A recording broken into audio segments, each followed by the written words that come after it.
What is up, everybody? My name is Justin. This is Forever Self-Employed, and in today's video, we're going to be talking about the worst employees that Mike has ever had. In today's video, we're going to be listening to a snippet from a podcast that me and him recently recorded, and in the snippet, he's going to be telling a couple different stories of bad employees that he's had, from people stealing from him, smoking weed with property managers, all the way to an employee that he gave an auto loan to, and the employee ended up totaling the vehicle, and he had to figure out how to mitigate the loss financially. So in this one, we're going to be listening to a lot of crazy employee stories, as well as Mike is going to tell us why you should fire an employee early, some of the things you need to look out for, and his experience balancing between being desperate for workers, but also not wanting to continue employing ones that were damaging his company's reputation. So in this one, we're going to cover a lot about employees. It's going to be really good. But before we get into that, I do want to let you guys know that me and Mike are going to be doing some in-person trainings very soon. So if you guys have ever been interested in learning how to wash, marketing, sales, or any other aspect of the pressure washing business in person, check out the first link in the comment section and the description. We have all of our in-person trainings down there. Like I said, we have some coming up very soon. So if you're interested, be sure to hop on that as soon as possible. Now, if in-person training is something that you can't make or don't want to travel for, you can always check out our resource page. I will leave that as a second link in the comment section and the description. On there is going to be tons of resources to help you to start or grow your current business. So with all that being said, let's go ahead and jump right into the video. Mike, do you have like a worst employee you've ever had? I know you have a series, you have a short series, but can you just talk to us about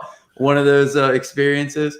Yeah, I could tell you many stories about many horrible employees. And this goes back to the hiring process, not hiring the right people. And some of that has to do with price, some of it doesn't. But when you hire somebody and they're a problem, they're an issue, right? There's constantly something going on in their life that's impacting their work life, and you let it go, right? And I've done that so often, and I've been burned so many times. It at one point made me pretty cynical. Tip one is, if there's a problem, get rid of them immediately, because they're going to continue to be a problem. No, second chances are okay, right? For tardiness, for things like that, but not stealing, not lying, not, saying you're working and then I roll up and you're parked, at the back of the apartment community smoking weed with the maintenance guy, right? Those are not things that are okay. Those are things that I should not have allowed to happen. Those are things that we should have, just moved on. But I was hiring out of desperation and, like you said, downtime. So I'm like, okay, well,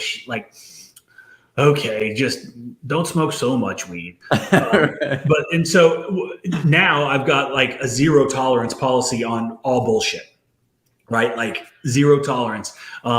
Everybody gets a chance. And after that, like, these guys, they've got a good thing going, and I want them to continue to have a good thing going. And a good thing going means they're being productive. They're being efficient. They're making me money. They're showing it up. I don't have to babysit. I'm not a babysitter. I used to be a babysitter.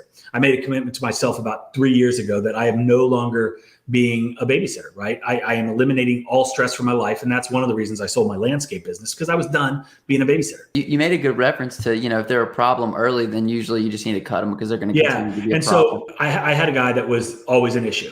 He was a good worker, right? He did a good job. And so that was the rub, right? It's like, okay, what's that balance, right? It's like that close ratio balance. What's the balance? And finally, I figured out the balance, and it was he had to leave, and it was not a good thing. But I let him come back multiple times, right? Like, I'd be desperate and I'd call him and he'd come back, right? So that's on me, and I take full responsibility. But, I gave a loan for a vehicle one time to an employee. I had a vehicle he needed when he couldn't get back and forth from work. He couldn't get a loan at a bank. And I said, okay, I've got this truck. I'll take it out of your paycheck. I didn't charge interest. It was just basically he was going to pay off the truck. And I think I gave him like 3 or 4 years or something like that. And it was not an expensive truck. And he got hammered, drove this truck down a dirt road, flipped it like 3 times. He got messed up, fortunately not like he was just cut up and whatnot. The truck was just mauled. I wish I had pictures to share, but it was a complete disaster. And after he was up and moving again, I was like, okay, well, you realize you still have to pay this truck off. And he was like, what? I got to pay it off? And I'm like, well, yeah, it was yours. And he goes, but I can't drive it anymore. He goes, I need the insurance money so I can buy a new truck. And I was like, well, that's not how it works. And so he ended up, and of course I worked with him, and he was able to continue to pay out of his, his paycheck.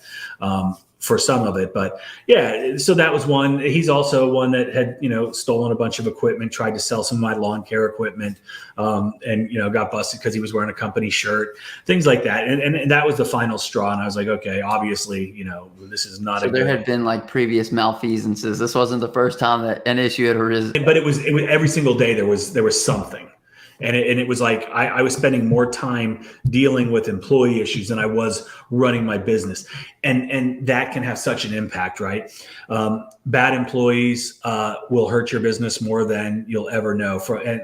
Just your reputation, your business reputation. If you've got people out there that aren't, being good stewards of your name, it's going to impact your business. And it takes years to make up for those types of things, right? If a customer has a bad experience, they don't care if it's with some dirtbag that's, shouldn't be working for me. And that's my fault, not theirs. It's still all American. It's not, the kid that was, or the guy that was, being a jerk or did a bad job. It's my company that gets the bad review. So